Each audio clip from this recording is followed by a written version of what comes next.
Bonjour à toutes et à tous et bienvenue pour cette nouvelle vidéo de retour dans un décor qui n'est plus très utilisé depuis un certain temps, puisque comme vous l'avez remarqué, très souvent maintenant je fais des vidéos dans ma voiture, parce que c'est un moyen pour moi d'utiliser du temps disponible pour pouvoir faire des vidéos. Sauf que aujourd'hui, et je vous avais déjà prévenu dans ma précédente vidéo, j'ai eu un petit problème de santé, mais je vous rassure, je vais bien, tout va bien, c'est juste une question maintenant de convalescence qui va être un petit peu compliquée, mais ne vous inquiétez pas, je serai toujours là, fidèle au poste. Je fais cette vidéo parce que je pense que c'est important de réagir. Alors, très rapidement, Macron au Salon de l'Agriculture, il a fait son show, comme il aime faire son show, comme il a l'habitude de faire son show, c'est-à-dire utiliser des sémantiques, des techniques, des usines à gaz pour dire j'ai fait ce qu'il fallait, j'ai fait ceci, j'ai fait cela, donc je suis dans le travail.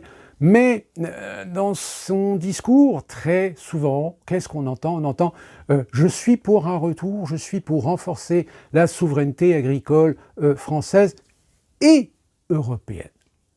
Le « et » européen et européenne est très important. C'est-à-dire qu'en réalité, Macron essaye de faire passer un message où il a entendu la volonté de retrouver de l'indépendance dans la façon de gérer l'agriculture pour aider les agriculteurs, mais il n'en oublie pas l'importance de toujours rappeler, de toujours marteler l'aspect européen. Et si ça se trouve, eh bien, il y a quelques jours, dans son discours, est-ce que c'est un dérapage? Je pense que c'est un dérapage du fait qu'il est dans la conviction d'être dans une position de leadership européen. L'Europe, pour lui, de toute façon, c'est son mot d'ordre. La soumission à l'Europe, la destruction de la France, la destruction de la souveraineté de la France, je vous en ai déjà parlé, pour l'Europe. Alors, c'est quoi ce propos qu'il a eu soudainement de dire que pouvoir peut-être envoyer des hommes en Ukraine n'est pas exclu? Alors, évidemment, c'est du conditionnel.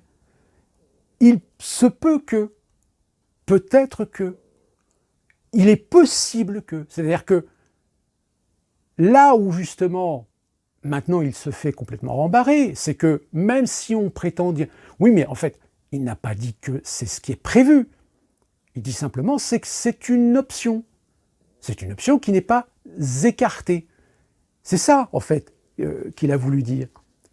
Sauf que le problème, c'est quand on est président de la République et qu'on joue cette carte de la conditionnalité, de la possibilité qu'il puisse y avoir une intervention physique en Ukraine en soutien de l'armée ukrainienne contre l'armée russe, c'est-à-dire que la possibilité d'un engagement militaire national, voire coopération européenne ou de l'OTAN, n'est pas exclue. Et évidemment, malheureusement pour lui, derrière, le chancelier allemand, les Polonais, Finlandais, enfin tout le monde, jusqu'à même Washington, a complètement contredit Emmanuel Macron. Mais alors attention, ils contredisent Emmanuel Macron en disant non, il n'est pas question, il n'a jamais été question, à un moment donné, de pouvoir envisager une intervention en Ukraine. Parce que ce que Macron dit, oui, envoyer des hommes, ce n'est pas exclu, c'est un interventionnisme. C'est-à-dire que là, on s'engage derrière une nation pour l'aider à lutter contre une autre. Or, le problème, c'est que ce genre de petits jeux, et ça dans l'art de la guerre d'une manière générale, il y a toujours des alliances. Il y a des alliances, il y a des traités, il y a des accords. Or, avec l'Ukraine à l'heure actuelle, à part lui envoyer de l'argent, des armes, déconseillé, si vous voulez, d'essayer de l'envoyer, de munir des mercenaires par le biais de sociétés privées de sécurité. Mais à l'heure actuelle, il n'y a rien, il n'y a aucun cadre, aucun traité, même celui qui a été signé avec la Grande-Bretagne, et même ce que Macron a signé avec l'Ukraine, ne prévoit une clause d'interaction ou d'action derrière l'Ukraine, en Ukraine. Donc évidemment, j'ai envie de dire que c'est un propos qui est certainement un dommage collatéral de cet échec qu'a été pour Macron sa tentative de faire son show, sa tentative de récupération politique du salon de l'agriculture. Mais même, alors c'est pour ça que très rapidement, beaucoup de ses homologues européens ont dit non, c'est pas à l'ordre du jour, on n'en a pas parlé, on n'en a jamais parlé, il n'est hors de question d'envoyer des hommes, d'envoyer des militaires en Ukraine. Et à juste titre, pourquoi? Tout simplement parce qu'aujourd'hui, il n'existe pas d'armée dans les pays européens, ou tout du moins dans les pays membres, qui ait les capacités de pouvoir, ne serait-ce qu'imaginer, ne serait-ce qu'avoir l'ambition d'une telle opération. Même la France jusqu'à présent a fait des opérations ou des coopérations militaires avec des militaires français, avec du matériel français, etc. Mais aller dans une guerre frontale avec un autre belligérant, la France n'en a pas les moyens. La France, depuis maintenant plusieurs dizaines d'années, est entrée dans une politique d'une armée défensive approximative, mais surtout plutôt d'une armée d'opération ou d'intervention, mais pas de guerre à proprement parler, de guerre conventionnelle. Et même, j'ai envie de dire, ceux qui se satisfont peut-être de ce propos d'Emmanuel Macron, ceux qui sont les russophobes, ceux qui sont les va-t-en-guerre, bien j'ai envie de leur dire, attention, aujourd'hui l'Ukraine, elle est confrontée à un problème dont je vous avais déjà dit que, tôt ou tard, l'armée ukrainienne n'aurait plus suffisamment de chair à canon. Même s'il y a eu des renforts avec des unités de militaires internationaux, c'est-à-dire que ce sont des militaires qui viennent de France, de Grande-Bretagne, d'Allemagne, même des États-Unis, mais qui n'agissent pas au compte et sous la tutelle de l'armée auquel ils pourraient éventuellement appartenir.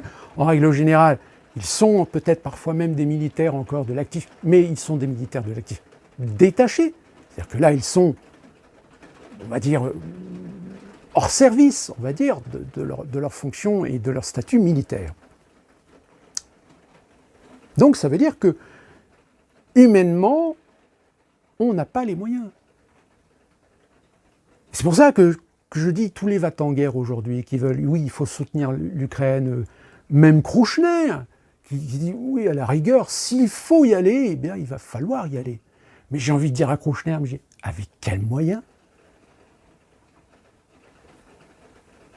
Parce que même si vous envoyez une coalition avec l'OTAN, par exemple, déjà, vous êtes persuadé que jusqu'en novembre, les Américains, il est hors de question qu'ils aillent foutre les pieds en Ukraine, et qu'aujourd'hui, on est dans une situation où l'élection présidentielle va de plus en plus dans la possibilité, dans la capacité que finalement, oui, Donald Trump pourrait éventuellement l'emporter, mais comme je vous l'avais dit dans une autre vidéo, on est au fin février, d'ici novembre, il peut se passer beaucoup de choses. Il peut y avoir beaucoup de twists finaux d'une manière générale.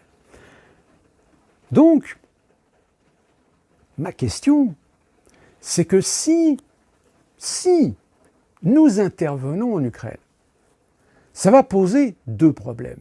Le premier problème, évidemment, vous le savez aussi bien que moi, c'est que dans ce cas-là, nous sommes en opposition, nous rentrons en guerre contre contre la Russie. Sauf que le problème, c'est que pour être en guerre contre la Russie, il faudrait déjà que les deux pays belligérants soient en déclaration de guerre, en situation de guerre. Or, la Russie n'a jamais déclaré la guerre à l'Ukraine et l'Ukraine n'a jamais déclaré la guerre à la Russie. Il y a une agression de la Russie envers l'Ukraine, pour des motifs, on ne va pas revenir dessus. Donc ça veut dire que ça obligerait les pays, alors soit indépendamment d'accords ou de traités, c'est-à-dire que par exemple Macron peut décider d'envoyer des militaires, des régiments en Ukraine, de son propre chef. Bon, déjà ça vous oubliez, on n'en a pas les moyens. La France n'en a pas les moyens. Et le même en tant que président, même si constitutionnellement je pense qu'il peut le faire, mais il faut qu'il apporte une justification auprès du Parlement, et que dans la convention ou la loi qui ordonnerait ou permettrait cette intervention militaire en Ukraine, le président de la République et le gouvernement ont une obligation de délai. C'est-à-dire qu'ils sont obligés de présenter à l'Assemblée nationale un document en disant voilà, nous faisons une intervention militaire dans tel pays, dans tel cadre, etc., mais pour une période de 6 mois renouvelable. C'est-à-dire qu'au bout des 6 mois, rebelote, il va falloir que le gouvernement ait l'accord du Parlement pour pouvoir continuer le conflit. Donc Macron ne peut pas faire ce qu'il veut. Vous avez quand même des garde-fous. Mais là où ça coince le plus, c'est ce que je vous ai dit, c'est que matériellement et humainement, on n'a pas les moyens. On a les moyens de pouvoir faire des actions rapides, des interventions de sécurisation, d'aide dans des délais très très courts. Et en règle générale, on le fait dans des pays qui sont, on va dire, sous-développés ou pauvres, etc. C'est ce qu'on a fait généralement dans certains pays africains. Mais d'une manière générale, le dernier pays dans lequel la France est intervenue toute seule, sans coalition, c'est le Mali. Sauf qu'on a vu ce que ça donnait, c'est qu'au bout d'un moment, de toute façon, ça s'enlise et ça risque de coûter plus cher que ce que ça pourrait rapporter. Et c'est là que je trouve très amusant, finalement. C'est tous les va-t-en-guerre qu'on a, que ce soit sur les plateaux télé ou même sur les réseaux sociaux. Allons dans le pire des cas. Nous faisons une intervention, soit en coalition avec l'OTAN ou indépendamment par décision du président de la République. Comme je vous l'ai dit, de toute façon, on n'a pas les moyens. Donc ça veut dire qu'il faudra recruter, voire faire une conscription. Mais alors, j'ai envie de dire, tous ceux qui sont pour aller se battre en Ukraine, si vous avez entre 18 et 30 ans, réfléchissez bien, parce que vous seriez peut-être les premiers à être conscrits pour aller guerroyer en Ukraine contre les Russes. Donc, voyez le propos de Macron. En réalité, ce n'est pas le fait qu'il peut exposer ou risque d'exposer la France dans un engagement militaire où les conséquences pourraient être, en effet, dans le pire des cas, être une troisième guerre mondiale dans un phénomène d'escalade. Mais là, Macron, de toute façon, il est très vite calmé, puisque aucune intervention en Ukraine ne peut être faite en dehors d'un processus de l'OTAN, c'est-à-dire avec les États-Unis. Or, les États-Unis, aujourd'hui, n'ont absolument pas l'intention de mettre le pied en Ukraine. Donc, toute idée d'intervention militaire, quelle qu'elle soit, de pays européens, soit au nom de l'Union européenne, soit au nom de l'OTAN, etc., est aujourd'hui totalement exclue. Pourquoi ? Parce que, comme je vous l'ai dit, on n'en a pas les moyens. On n'en a pas les moyens financiers, on n'en a pas les moyens structurels, et surtout, on n'en a pas les moyens humains. Nous n'avons pas assez de soldats formés pour les envoyer au casse-pipe. Mais ce qui rend plus rageux aujourd'hui, et c'est peut-être la raison pour laquelle Macron s'est aventuré à dire oui, mais vous savez, si jamais, il est possible que on pourrait envisager que? Tout simplement parce que la situation de cette guerre en Ukraine, eh bien aujourd'hui, n'est pas au profit de l'Ukraine. Elle est au profit de la Russie. Et ça, évidemment, ça les rend extrêmement rageux.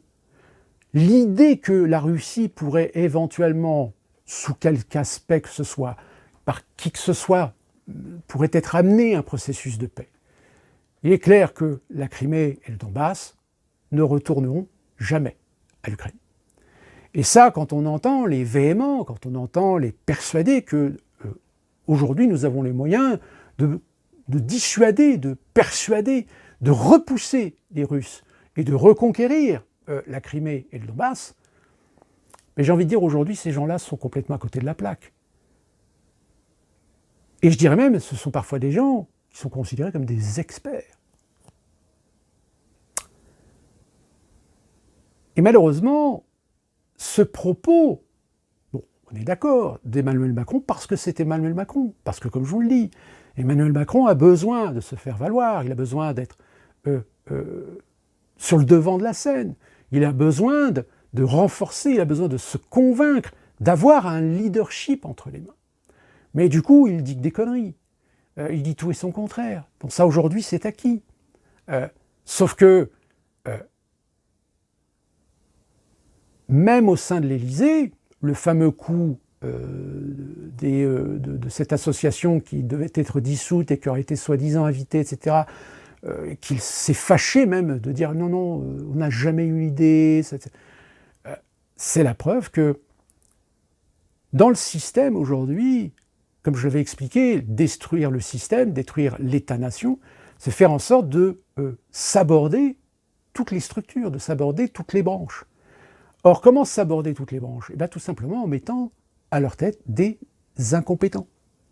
Eh bien, certainement que on a mis au service de communication et de conseil de l'Élysée des gens à qui on a donné l'illusion d'un pouvoir et qui ont pété plus haut que leur cul, tout simplement, et qui n'ont même pas réfléchi que l'idée de vouloir inviter cette association, ça créerait une polémique, forcément.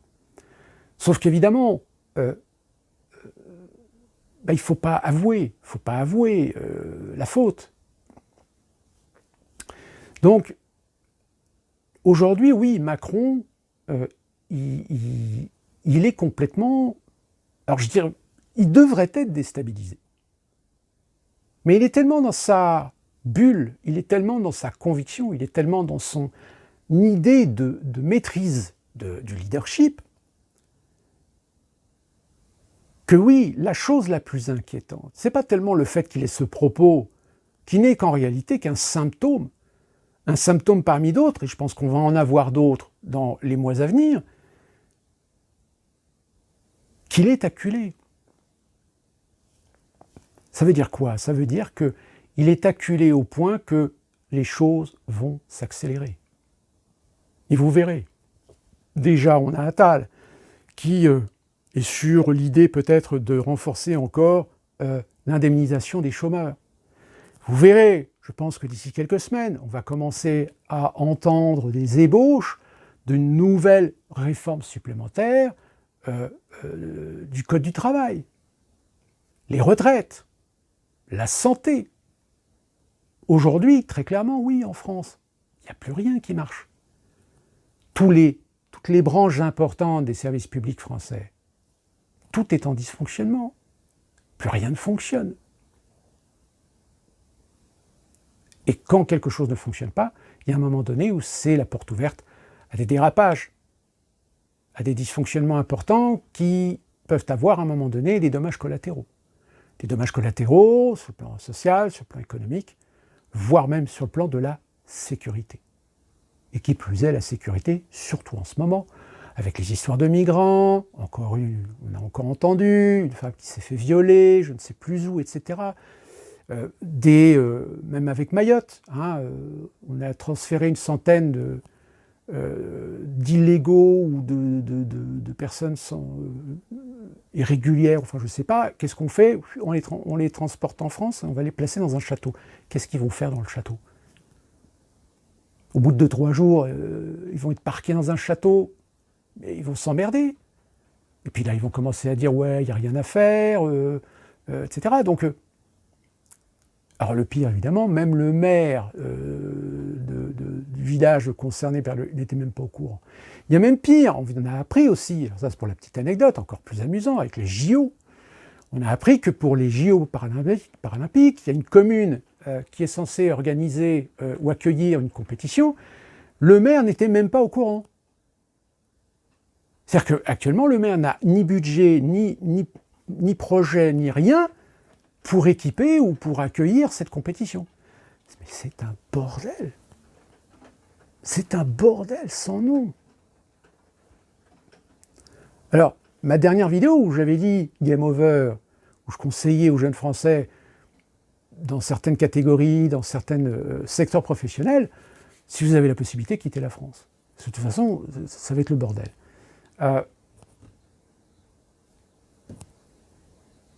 Et ça va pas être c'est pas la première, et ça va pas être la dernière. Macron, de toute façon, c'est le liquidateur. Et en tant que liquidateur, il ne veut pas être sous influence de quoi que ce soit, et donc il est totalement hermétique à tout mouvement social, à toute insurrection, à toute révolution. Et que même si des Français, même si des mouvements sociaux commencent à déraper, à déborder, en disant oui, non, la violence ne résout rien, mais il y a un moment donné, quand vous êtes en face de gens qui n'en ont rien à foutre, qui ne vous écoutent pas, et qu'au bout d'un moment, quand ils en ont assez de vous voir gueuler, à juste titre, ils vous envoient les CRS, ils vous défoncent la gueule, ils vous éborgnent, ils vous blessent. Une répression violente. Souvenez-vous de cet adage, la violence amène la violence. Donc, pourquoi est-ce qu'à un moment donné, on laisserait la police, enfin, certaines polices, pas toutes, faire de la violence sur le peuple qui est mécontent, et exiger du peuple? Alors, par contre, vous n'avez pas le droit de répondre. Vous n'avez pas le droit de répondre par la violence. Mais il y a un moment donné, quand on commence à prendre les gens pour des cons, quand on commence à les insulter, à leur cracher dessus, alors oui, il y en a certains peut-être qui vont même s'agenouiller, qui vont se soumettre. Le problème, c'est qu'il y a d'autres Français qui, eux, non. Ils ne vont pas se soumettre. Et ils ne vont pas tendre la joue gauche. Et le jour où de plus en plus de ces Français vont commencer à se rencontrer, à se retrouver, à se rassembler, eh bien, j'ai envie de dire aux policiers et aux CRS, le jour où vous allez vous retrouver en face de ces gens-là, alors que vos politiciens, que même Macron appelleront des terroristes, comme les Allemands appelaient les résistants, eux aussi, des terroristes. Ben, j'ai envie de dire, ce jour-là, réfléchissez, parce que vous allez devoir choisir un camp. Donc maintenant qu'on envoie des soldats en Ukraine, n'ayez pas peur, de toute façon, on n'en a pas les moyens, très clairement. Donc, encore une fois de plus, Macron a balancé une information pour se faire valoir, qui plus est, vient encore de se ridiculiser auprès de certains de leurs homologues, qui regrettent certainement pour certains d'entre eux qu'il ait pu se faire réélire. Mais comme Macron est un ambitieux, je pense que là, il vient de se rendre compte que pour son projet d'avenir, pour son plan de carrière après avoir été 2 fois président, je pense que là, il a dû se rendre compte qu'il a dit une connerie. Ou alors, il a dit une chose qui devait être conservée dans les réunions très feutrées, en disant oui, mais est-ce qu'on pourrait envisager éventuellement qu'on puisse faire une intervention? Évidemment, même Washington de dire oui, ben l'idée n'est pas à exclure, mais officiellement, la position de Washington et de l'OTAN et des pays de l'Union européenne, auprès du public, auprès de l'opinion, c'est non. Or là, il semble qu'apparemment, Macron, qui est un petit capricieux, qui, comme tous les petits capricieux, quand on lui dit non, il n'entend pas non, il ne comprend pas non. Eh bien là, il a fait l'erreur, tout simplement peut-être, d'anticiper, d'envisager, ou peut-être d'essayer de se la péter, genre, oui, de toute façon, je sais qu'on est d'accord sur le principe, etc., même si c'est confidentiel, même si on n'est pas censé l'utiliser, se servir de cette information, mais moi, je m'en sers, parce que, voilà, de toute façon, sur le principe, on est d'accord. Mais non, bonhomme, personne n'est d'accord. Personne ne veut envoyer des militaires en Ukraine. Parce que si on envoie des militaires en Ukraine, ça veut dire quoi? Ça veut dire qu'on va confronter à l'armée russe. Et là, c'est l'escalade. Et en effet, ce genre de propos, je le comprends tout à fait, peut faire peur à beaucoup de gens qui voient là une folie passagère de Macron, qui ne se rend pas compte qu'une intervention militaire officielle, nationale, sur le territoire ukrainien contre l'armée russe, c'est donner la possibilité à la Russie de faire une escalade supplémentaire, voire même déclarer la guerre à la France. Vous comprenez que la France, c'est pas avec son nombre de missiles nucléaires. Enfin, non. C'est. Et puis, pour terminer, soyons clairs, hein, les 50 milliards, les 80 milliards, etc. Aux États-Unis, là, vous avez le New York Times, je crois, ou le New York Times, The Washington Post, qui a admis que près de la moitié, voire même 60% de l'argent qui a été promis à l'Ukraine, en réalité, va aller dans la poche des empires militaro-industriels américains. C'est-à-dire qu'en fait, sur les 80 milliards, je crois, qui ont été promis, en réalité, il n'y a que 30 milliards qui vont peut-être aller en Ukraine. 30 milliards en sachant qu'il va y avoir une ponction à l'arrivée par toute l'oligarchie de Kiev, de Zelensky, etc. Donc en réalité, il ne va pas rester grand-chose. Mais au moins, ça va permettre de faire tourner tous les empires militaro-industriels américains, avec l'argent du contribuable. Et en France, Macron, il a fait exactement la même chose. C'est-à-dire qu'avec l'argent qu'il a promis, c'est tout simplement pour faire tourner les machines industrielles, enfin, les machines industrielles des autres. Puisque même en France, aujourd'hui, qu'est-ce qu'on a encore en capacité de production de matériel militaire? Pas grand-chose. Donc voilà ce que je pouvais vous dire sur cette polémique autour du propos de Emmanuel Macron. Et nous, j'espère qu'on se retrouvera très prochainement pour une nouvelle vidéo. Ne vous inquiétez pas, je me soigne. Et d'ici là, portez-vous bien.